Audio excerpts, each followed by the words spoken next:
Bem, gente, vamos para mais uma aula de Química Orgânica, onde o nosso tema será derivados halogenados. Pertencem aos derivados halogenados a maioria dos inseticidas. Inseticidas têm importância na química, têm importância em biologia, têm importância em agricultura, ou seja, nós vamos ter que ter todas as visões sobre esse assunto e vamos tê-las nessa aula.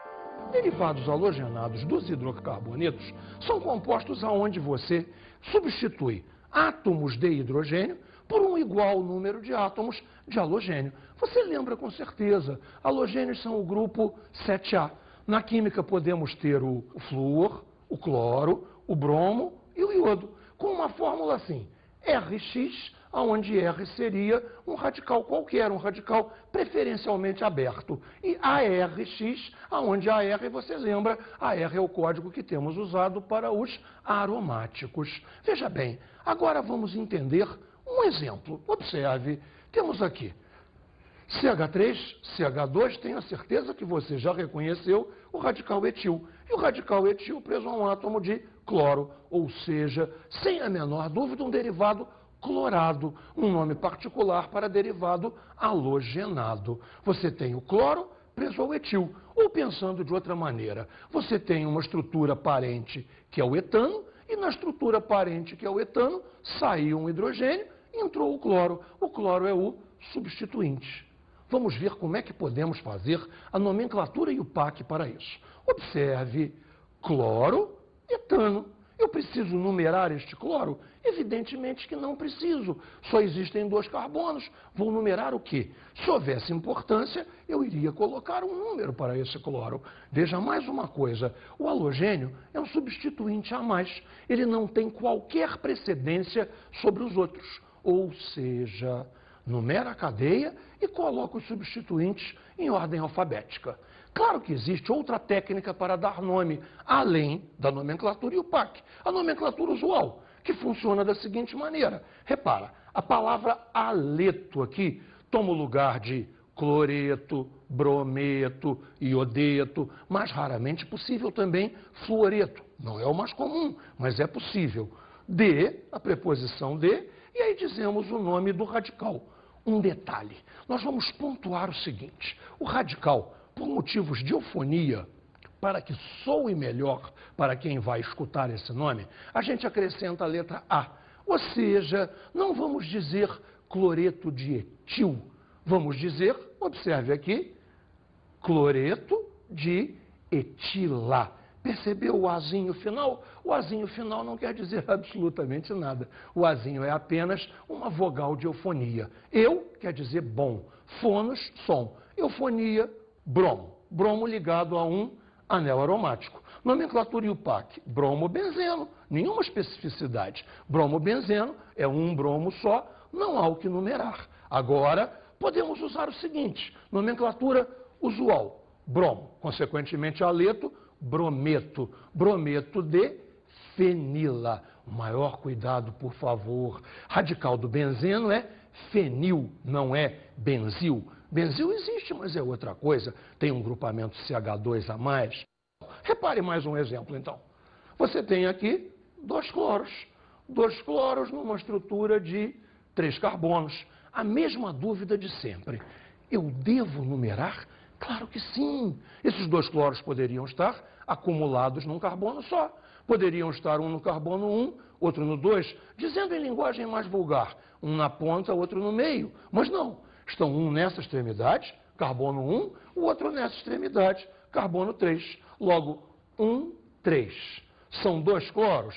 Dicloro. Cadeia de 1, 2, 3 carbonos, propano. Observe que o nome é sumamente lógico. 1, 3, a posição. Di, porque são 2. 2 o quê? Cloros. Presos aonde? No propano. 1, 3 de cloropropano é o nome que temos. E vamos então a mais um exemplo. Repare, é perfeitamente possível que o exemplo seja em aromático. Como não? E vamos numerar o aromático. Nenhum problema. Observe. Anel aromático. Ih, professor, o anel aromático veio deitado. Ué, e daí? Que diferença faz? Quem fez a prova, quem fez a questão, quem fez a representação, representa como achar melhor. Veja lá, 2 iodos. 2 iodos, um numa extremidade sim, extremidade deitada, e o outro na outra extremidade. Por favor, resista àquela ideia boba, intuitiva que nós temos de que carbono 1 é o que está em cima. Claro que não tem em cima em química. Carbono 1 é onde existe um substituinte. E aí, a seu gosto. Um pode ser esse, um pode ser esse. De qualquer maneira, 1, 2, 3, esse aqui é o 4. Se você fizer o contrário, continua sendo um 4. Um 4, tá bom. Isso é a posição. Quantos iodos? 2. Logo, iodo. Fica esquisito dizer diodo, mas, veja bem, é traduzir a verdade química. Iodo. 2 iodos. 4 iodo, benzeno. Claro que está valendo uma coisa antiga que você provavelmente ainda lembra. Você lembra daquela história de orto, meta, para? Orto é 1, 2. Meta é 1, 3. Para é 1, 4. A última representação da IUPAC não privilegia essas palavras, orto, meta, para, porém, a indústria usa, na verdade o comércio a usa, na verdade todo mundo usa, e ela vai levar um certo tempo para sumir. Esse aí é qual? Para. Então repara, outro nome possível seria para, no lugar do 1,4, iodo, benzeno. Bem, vamos ver agora os cloretos de acila, que são derivados halogenados muito interessantes e muito importantes lá na frente em reações. Por enquanto, você não vai ver muito por quê. Repara uma coisa, só funciona com cloro. Não aparece bromo aí, não aparece iodo, flúor muito menos. Em verdade, o cloro é um halogênio muito especial. Como é que a coisa vai funcionar? Cloreto de acila. Então você já entendeu que vem de ácido. Observe, a definição de cloreto de acila é a seguinte: você pega um ácido, aqui você tem a hidroxila. Você vai retirar essa hidroxila e chegar à fórmula geral do cloreto de acila. RC-O, ou seja, da carboxila, sobrou o C-O, sobrou a carbonila. E temos um cloro aqui ligado. A isso eu vou chamar de cloreto de acila. Como poderíamos dar nome a um derivado halogenado deste tipo, a um cloreto de acila? Você vai dizer cloreto de, cloreto de.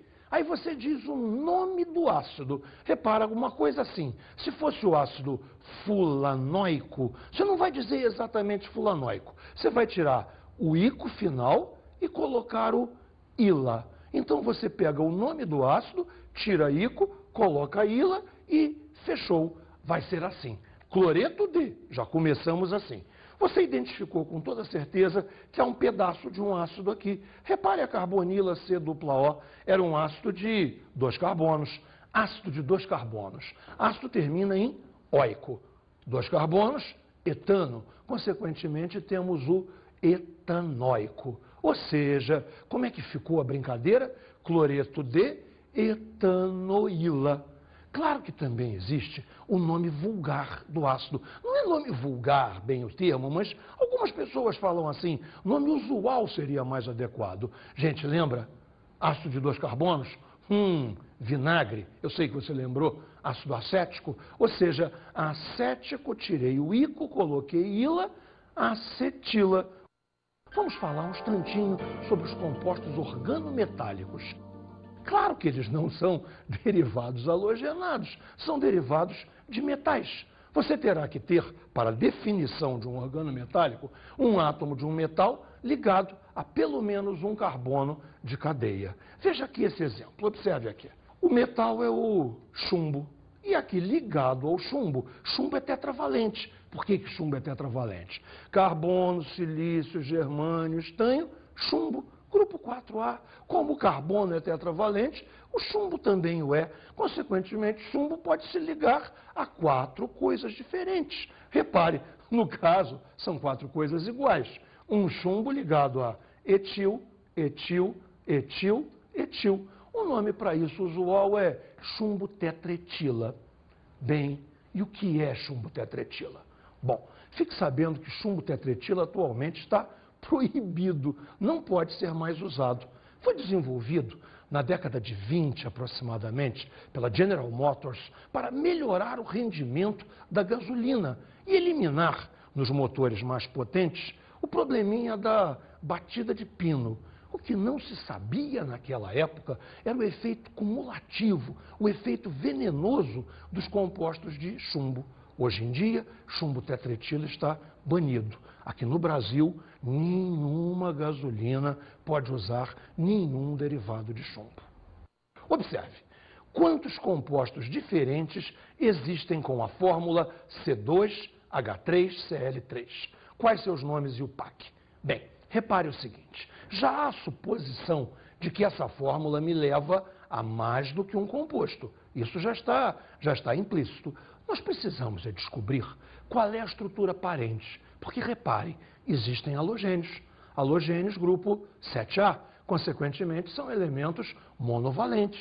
Logo, cada um é substituto de um hidrogênio. Se a fórmula era C2H3Cl3, voltando atrás, voltando ao hidrocarboneto parente, 3 cloros significam 3 hidrogênios na estrutura parente. Logo, C2H6. C2H6 é claro que é a fórmula de um alcano, é a fórmula do etano. Observe então, etano é a estrutura parente, CH3, CH3. Veja, eu tenho 3 cloros para colocar. Como é que eu posso colocar? Ué, a primeira coisa é natural, colocar os 3 cloros num carbono só. 1 cloro, 2 cloros, 3 cloros e jogo fechado, tá? 3 cloros num carbono só. Claro que não faria a menor diferença se fossem neste aqui, os 3 no mesmo. Na hora de numerar, sempre o carbono que tem os substituintes é o número 1. Logo, aqui acontece um erro muito frequente. Você acha que você pode dizer um tricloro? Claro que você não pode. Não são 3 cloros? Então você precisa de 3 números. Todos os cloros não estão no carbono 1? Então, 1, tricloroetano. Agora, só pode ser assim? Claro que não. Veja, eu tenho 3 cloros ao todo para colocar. Ainda há mais uma possibilidade. 2 cloros num carbono e 1 no outro. Claro que dá na mesma. 2 num e 1 no outro, ou 1 num e 2 no outro. É a mesma coisa, você sabe. Repare então, 2 cloros num carbono e o outro cloro no outro. 2 cloros aqui, 1, 1. 1 cloro aqui, 2. 1, 2, tricloro etano.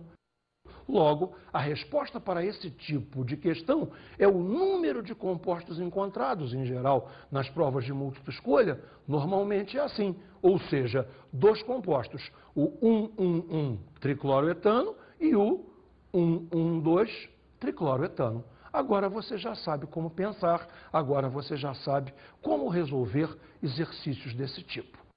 Em 1874, o químico alemão Ottmar Zeidler sintetizou o DDT.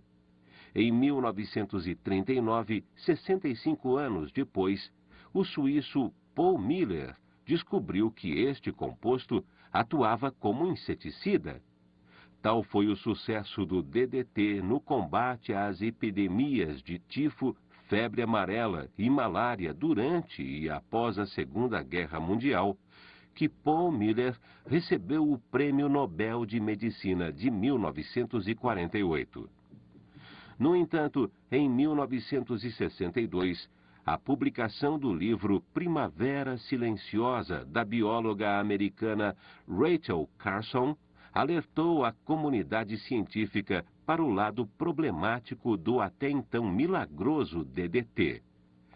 Inseticidas organoclorados podem permanecer até 30 anos no solo. O DDT enfraquece a casca dos ovos das aves, aumentando a probabilidade de que se quebrem durante o choco. Um dos problemas graves é que não existem antídotos para as intoxicações por organoclorados. O tratamento consiste em manter o paciente vivo enquanto o organismo elimina o inseticida. Como esse assunto é fronteiriço, é interdisciplinar com a biologia, vamos chamar agora um depoimento do professor Hélio, que vai nos explicar como que o DDT se acumula ao longo da cadeia alimentar. É contigo, Hélio. Todo inseticida, independente de ser o DDT ou não, ele sofre um problema chamado de bioacumulação. Na realidade, ele é utilizado na lavoura e ele fica nas plantas, ele se deposita nas plantas. À medida que o animal come essa planta, ele incorpora no seu organismo o inseticida. E à medida que esse animal vira alimento de outro animal, esse inseticida vai passeando de cadeia em cadeia. O problema é, você pegar uma sequência, por exemplo, capim, gafanhoto, sapo. O gafanhoto não come uma folhinha de capim, e nem você tem um gafanhoto só comendo capim. Então o DDT que estava no capim passou para o gafanhoto. Quando o sapo comeu o gafanhoto, ele não come um gafanhoto só, ele come vários. Com isso, a concentração que tinha um valor mínimo na lavoura passa a ter um valor muito grande no último elo da cadeia alimentar. Então, o homem, por exemplo, ao longo da cadeia alimentar, esse inseticida ele vai se acumulando, ele vai sofrendo um processo de acumulação até atingir o topo. E, normalmente, nós estamos no topo. Vocês viram um depoimento impressionante do professor Hélio, onde nós descobrimos que nós somos o depositário final do DDT usado na agricultura. Então, repare, tem que haver uma alternativa, e essa alternativa está surgindo com a chamada agricultura orgânica. O cultivo orgânico de vegetais, ele é um sistema de produção que não são utilizados agrotóxicos e nem outras substâncias sintéticas, mesmo adubos químicos. Nesse sistema de produção orgânica se usam produtos naturais, principalmente de origem vegetal, mineral ou também animal, tornando então uma alternativa para a produção sem o uso de produtos químicos como os agrotóxicos. Bem, você viu, essa agricultura orgânica é uma alternativa interessante, mas certamente ela não vai substituir inteiramente a outra agricultura convencional, a que usa inseticidas. Repare uma coisa, o tema dos inseticidas está ligado à possibilidade deles ficarem no solo, se dissolverem ou não. Então, um assunto interessante é solubilidade. Solubilidade é uma das propriedades físicas dos compostos orgânicos, que é o que passamos a estudar agora. Repare só, solubilidade está intimamente ligada à polaridade. Polaridade é propriedade das moléculas, ou seja, é propriedade da ligação covalente. A ligação pode ser apolar. Quando ela será apolar? Quando ela unir a dois átomos iguais. Ou então ela pode ser uma ligação polar. Numa ligação polar, ela une dois átomos diferentes. Repare bem, esse esquema resume perfeitamente. Note, se eu tenho dois átomos A e A, evidentemente dois átomos iguais, a ligação será apolar. Já se eu tenho A e B, dois átomos diferentes, aí então eu tenho uma ligação polar. É importante você estudar a polaridade da ligação, mas temos que fazer algo mais. Nós temos que ver a polaridade da molécula como um todo. Primeiro caso, molécula apolar de ligações também apolares. Repare como vai ser. Se a molécula só tem ligações apolares, ela é apolar. Substâncias simples são assim, as substâncias simples covalentes. Repare, átomos iguais, O2, dois átomos de oxigênio, Cl2, dois átomos de cloro, H2, dois átomos de H. Este é o caso, então, das moléculas apolares de ligações apolares. Um segundo caso, e muito importante, porque aparentemente é mais difícil, é da molécula que é apolar, apesar de ter ligações polares. Consideremos aqui a molécula do gás carbônico, considere a molécula CO2. Repare, sua estrutura é a seguinte, você tem um átomo de carbono central e dois oxigênios, vamos dizer assim, dois oxigênios, um para cada lado. Um para cada lado. Veja, qual é a condição para que tenhamos molécula apolar, apesar das ligações serem polares? O átomo central tem que permitir uma simetria real. Esta simetria ocorre dependendo do ângulo que os ligantes fazem. São possíveis para nós ângulos de 180 graus, ângulos de 120 graus e ângulos de 109 graus e 28 minutos, que são exatamente os ângulos das ligações do carbono. Os principais casos são BeX2, Be, sim, Be, berílio. Berílio é do grupo 2A e pode se ligar a dois átomos, fazendo um ângulo de 180 graus. 180 graus? Com 180 graus a molécula é chamada de linear. Repare como é que funciona. Observe aqui. Berílio no centro. Um X aqui. Um X aqui. Esse X pode ser cloro? Claro que pode. Cloro mais eletronegativo do que berílio, puxando para cá. Cloro mais eletronegativo do que berílio, puxando para cá. Essas duas puxadas, vamos dizer assim, são iguais. Logo, a resultante é zero e a molécula como um todo é apolar. Vamos a um próximo caso. Repare, BX3 com molécula trigonal plana. Quem é B? Bem, B você sabe. B é o átomo de boro. E aí você vai ter ângulos de 120 graus. Repare como são as coisas. Imagine o boro aqui central. Boro, um átomo de X nessa extremidade.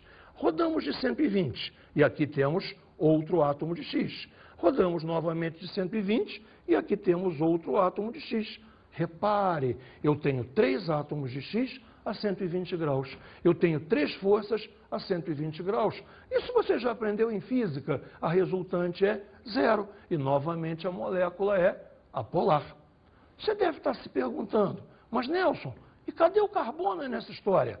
Bem, o carbono está muito bem representado. Observe aqui, CX2, molécula linear. Ou então, CX4, molécula tetraédrica. Note bem como é que são as coisas. CX2 é o exemplo do CO2, mas podia ser também CS2. CS2 eu acho que você não ouviu falar ainda. O nome genérico é disulfeto de carbono e ele é um solvente.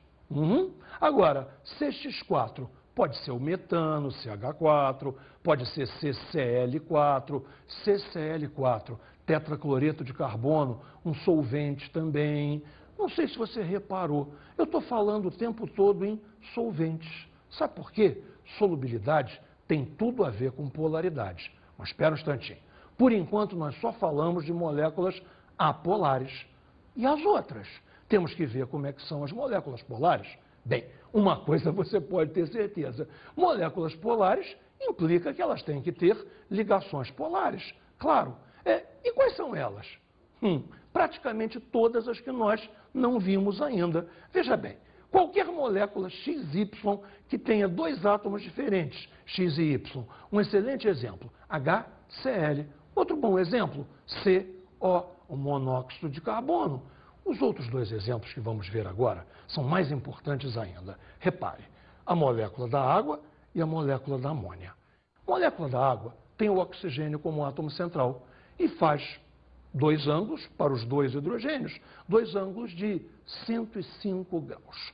Como é que eu posso pensar um ângulo de 105 graus? Olha só, me segue.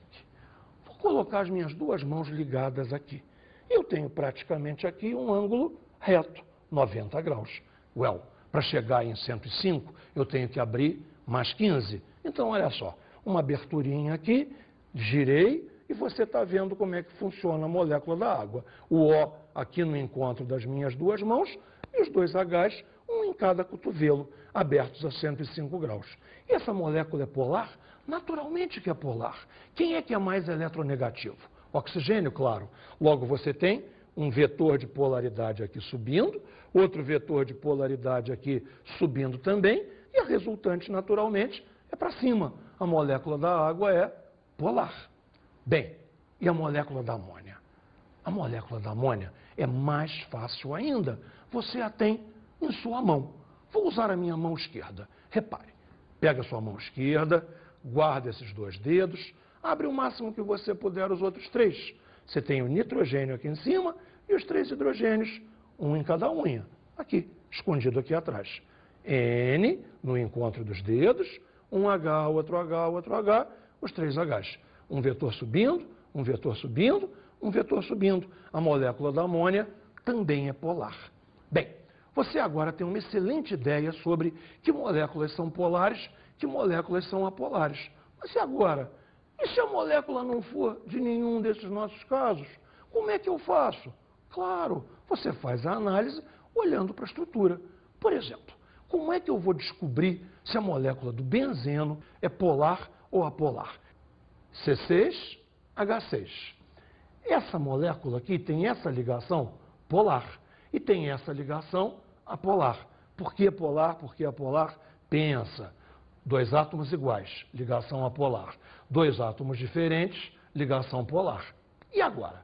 Esta polaridade CH é contrabalançada por essa, diametralmente oposta. Essa polaridade CH é contrabalançada por essa, diametralmente oposta. E, finalmente, essa é contrabalançada por essa. A molécula do benzeno é inteiramente balanceada. Conclusão, benzeno é uma molécula apolar. E que consequência isso tem? Eu já te falei. Vamos enfatizar a consequência na solubilidade. Existe uma regra que diz mais ou menos o seguinte: polaridade e solubilidade, semelhante dissolve semelhante. Ou seja, um solvente polar dissolve bem um soluto polar. Um solvente apolar dissolve bem um soluto apolar. E quando eu mesclar, quando eu misturar, ou seja, polar com apolar, aí ou não dissolve ou dissolve muito mal.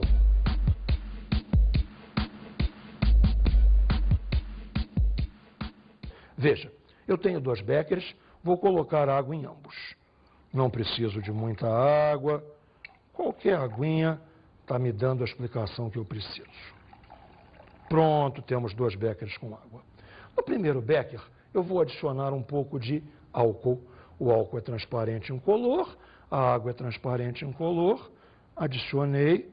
Repare, é absolutamente impossível de você dizer se você tem mais do que uma substância ou uma substância só. A solubilidade é perfeita, completa. Vamos repetir a brincadeira com azeite. Azeite ou óleo de soja, qualquer óleo de cozinha funciona bem. Repare lá. O que acontece aqui, meu Deus do céu? Depois de uma pequena bagunça, observe como ficamos. Uma camada inferior de água, uma camada superior de azeite. Miscibilidade? Nenhuma. Eles não se dissolvem entre si. E daí você deve estar pensando. Calma, é só pensar um pouquinho. Água é uma substância polar. Nós vimos, lembra? 105 graus. Repare mais, se a água é polar, o que você pode dizer do álcool que se dissolveu perfeitamente nela? Que é polar também. O que você pode dizer do óleo de soja, do óleo de cozinha? Que o óleo de soja, que o óleo de cozinha é apolar, uma vez que a água polar e eles não se misturaram. Vamos fazer uma explicação técnica disso? Repare só. Bem, veja então a fórmula da água. Está aqui, com o ângulo de 105 graus. Aquele ângulo que eu te mostrei usando os meus braços. Evidentemente, a molécula é polar. Um vetor aqui, resultante. Sem problema. Observe agora a fórmula do álcool. Na fórmula do álcool, você tem um pedacinho aqui, ressaltei em vermelho, um pedacinho da molécula da água. O outro hidrogênio foi substituído pelo radical etil. Mas este lado vermelho ainda me garante a polaridade. Ou seja, água polar, álcool polar, dissolvem perfeitamente entre si. Agora veja a estrutura do óleo de soja. O óleo de soja tem uma estrutura bastante mais complexa. No óleo de soja, você tem uma estrutura de 3 carbonos, a estrutura do éster, e você não tem exatamente um centro polar, uma vez que R1, R2 e R3, que podem ser iguais ou diferentes, eles são imensos. Cada R1 desses são normalmente 14 carbonos, 15 carbonos, chegando às vezes a 16 carbonos. Ou seja, você tem uma imensa parte dessa molécula completamente apolar. Ou seja, gorduras, óleos, todos apolares, o que leva a que eles não se dissolvam em água. Forças intermoleculares. Primeiro que tudo, forças intermoleculares não são ligações, são atrações ou mais fortes ou mais fracas que surgem entre as moléculas. Existem 3 tipos de forças intermoleculares: as pontes de hidrogênio, as interações de polo e, finalmente, as forças de Van der Waals. Vamos começar pelas pontes de hidrogênio, que são longe as mais importantes delas. O que precisa para ter pontes de hidrogênio? Precisa ter hidrogênio, claro, natural, ligado ou a flúor, ou ao oxigênio, ou a nitrogênio. ou seja, em verdade, isso é o seguinte: são átomos pequenos e bastante eletronegativos. Observe que flúor, oxigênio e nitrogênio são átomos do segundo período e são da extrema direita da tabela periódica, onde se localizam os átomos mais eletronegativos. Veja os principais casos. Os principais casos são HF. Esse é o mais simples, só tem o hidrogênio e o flúor, estão ligados, ponte de hidrogênio. A água, H e O, ligados, claro, ponte de hidrogênio. Que mais? Amônia, NH3, H e N ligados, ponte de hidrogênio. Agora veja, esse caso agora é fundamental para a química orgânica. H ligado a O não é obrigatoriamente água. H ligado a O é a presença da hidroxila. Então aparecem todos os compostos hidroxilados, que na orgânica são os álcoois, os fenóis e os ácidos carboxílicos. Perfeito? Esses compostos orgânicos apresentam ponte de hidrogênio. Vamos lembrar, a molécula do DNA também é ligada através de pontes de hidrogênio. O que mantém aquela dupla hélice ligada são pontes de hidrogênio entre suas partes constituintes. Veja mais. O que mais que temos aqui? Observe só. Álcool, éter.